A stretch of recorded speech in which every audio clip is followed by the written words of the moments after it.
উৎখাত করবে। এতই সোজা আওয়ামী লীগ মারে। এই বিলটা হলো একটি গণহত্যাকারী সন্ত্রাসী সংগঠনের নিষিদ্ধকরণ সংক্রান্ত একটা অ্যামেন্ডমেন্ট। উৎখাত করা কি সত্যি এত সহজ, নাকি এই শব্দটির আড়ালে লুকিয়ে থাকে আরও গভীর, আরও জটিল কোনো রাজনৈতিক বাস্তবতা? সাম্প্রতিক সময় দেশের রাজনীতিতে যে অস্থিরতা তৈরি হয়েছে সেটি কেবল একটি বিল বা একটি সিদ্ধান্তের ফল নয়, বরং এটি বহুদিন ধরে জমে থাকা দ্বন্দ্ব, অবিশ্বাস এবং ক্ষমতার লড়াইয়ের বহিঃপ্রকাশ। দর্শক, রাজনীতি কখনোই সরল রেখায় চলে না।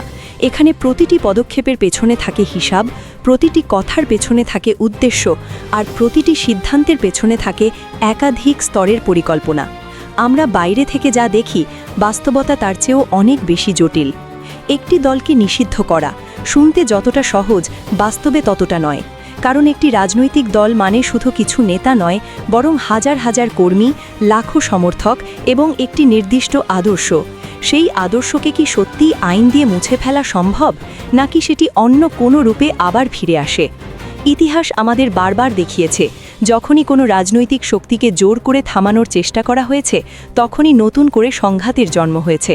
ফলে প্রশ্ন উঠছে, বর্তমান যে পদক্ষেপগুলো নেওয়া হচ্ছে সেগুলো কি সত্যি স্থিতিশীলতা আনবে, নাকি ভবিষ্যতের জন্য আরও বড় অস্থিরতার বীজ বপন করবে? সাম্প্রতিক সময়ে যে বিলটি নিয়ে এত আলোচনা, সেটিকে ঘিরে রাজনৈতিক অঙ্গলে তৈরি হয়েছে তীব্র উত্তেজনা। এই বিলের ভেতরে থাকা কিছু ধারা এমনভাবে সাজানো হয়েছে যা ভবিষ্যতে নির্দিষ্ট দল বা ব্যক্তির বিরুদ্ধে ব্যবহার করা যেতে পারে, এমনটাই মনে করছেন অনেক বিশ্লেষক। এখানেই শুরু হচ্ছে আসল খেলা। কারণ আইন যদি নিরপেক্ষ না হয়, তাহলে সেটি হয়ে উঠতে পারে একটি শক্তিশালী রাজনৈতিক অস্ত্র, আর সেই অস্ত্র ব্যবহার করে খুব সহজেই প্রতিপক্ষকে কোণঠাসা করা সম্ভব। বর্তমান রাজনৈতিক পরিস্থিতিতে সবচেয়ে বড় পরিবর্তন দেখা যাচ্ছে জোট রাজনীতিতে। আগে যেখানে একসাথে পথ চলা ছিল সাধারণ বিষয়, এখন সেখানে দেখা যাচ্ছে ভাঙন। একসময় যারা একে অপরের পাশে দাঁড়াতো, আজ তারা নীরব কিংবা দূরত্ব বজায় রাখছে। এই নীরবতা অনেক সময় কথার চেয়েও বেশি শক্তিশালী, কারণ এটি ইঙ্গিত দেয় ভেতরে ভেতরে কিছু একটা বদলে গেছে। রাজনৈতিক সমীকরণ আর আগের মতো নেই। জোটের ভেতরে যে অবিশ্বাস তৈরি হয়েছে, সেটি এখন প্রকাশ্যে আসতে শুরু করেছে। কেউ সরাসরি কিছু বলছে না, কিন্তু আচরণে স্পষ্ট, সম্পর্ক আর আগের জায়গায় নেই। এদিকে ইতিহাসকে নতুন করে সামনে আনা হচ্ছে, বিশেষ করে স্বাধীনতা যুদ্ধের সময়কার ঘটনাগুলোকে কেন্দ্র করে নতুন করে আলোচনা তৈরি হচ্ছে। অনেকেই মনে করছেন এটি শুধুমাত্র অতীতকে স্মরণ করা নয়, বরং বর্তমান রাজনীতির জন্য একটি কৌশল। কারণ ইতিহাস মানুষের আবেগের সাথে গভীরভাবে জড়িত, আর সেই আবেগকে যদি রাজনৈতিকভাবে ব্যবহার করা যায়, তাহলে সেটি হয়ে উঠতে পারে একটি শক্তিশালী হাতিয়ার। বর্তমান নেতৃত্ব এই জায়গাটিকেই খুব দক্ষতার সাথে ব্যবহার করছে, এমনটাই মনে করছেন বিশ্লেষকরা। তারা এমন কিছু ইস্যু সামনে আনছে যা সাধারণ মানুষের মনে গভীর প্রভাব ফেলে। এর ফলে একদিকে জনসমর্থন ধরে রাখা সহজ হচ্ছে, অন্যদিকে প্রতিপক্ষকে চাপে রাখা যাচ্ছে।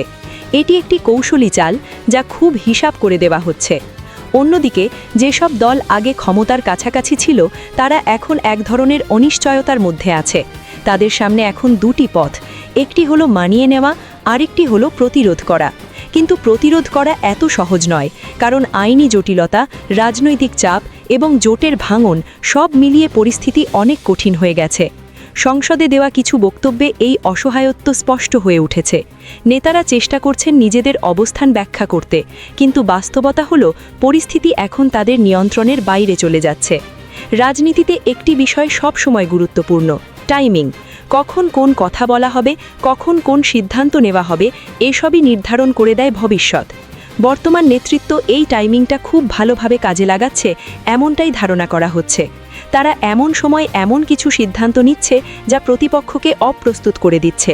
এই পুরো পরিস্থিতিকে অনেকেই তুলনা করছেন দাবার খেলার সাথে, যেখানে প্রতিটি চাল খুব হিসাব করে দেওয়া হচ্ছে এবং প্রতিপক্ষকে ধীরে ধীরে কোণঠাসা করে ফেলা হচ্ছে। এখানে একটি ভুল মানেই বড় ক্ষতি, আর সেই কারণে সবাই এখন খুব সতর্ক। সবচেয়ে বড় প্রশ্ন হলো, এই খেলার শেষ কোথায়? এটি কি একটি স্থিতিশীল রাজনৈতিক পরিবেশ তৈরি করবে, নাকি এর ফলে আরও বড় ধরনের সংকট তৈরি হবে? সাধারণ মানুষের দৃষ্টিকোণ থেকে বিষয়টি আরও সহজ। তারা চায় শান্তি, নিরাপত্তা এবং স্থিতিশীলতা। তারা চায় এমন একটি পরিবেশ যেখানে তারা নিশ্চিন্তে নিজেদের জীবনযাপন করতে পারে। কিন্তু রাজনৈতিক অস্থিরতা যদি বাড়তেই থাকে, তাহলে সেই প্রত্যাশা পূরণ হওয়া কঠিন হয়ে পড়বে। বর্তমান পরিস্থিতি আমাদের একটি গুরুত্বপূর্ণ শিক্ষা দেয়। রাজনীতিতে কোনো কিছুই স্থায়ী নয়। আজ যে মিত্র, কাল সে প্রতিপক্ষ হতে পারে, আবার আজ যে প্রতিপক্ষ, কাল সে মিত্র হয়ে যেতে পারে। এই পরিবর্তনের মধ্যেই রাজনীতির আসল রূপ লুকিয়ে আছে।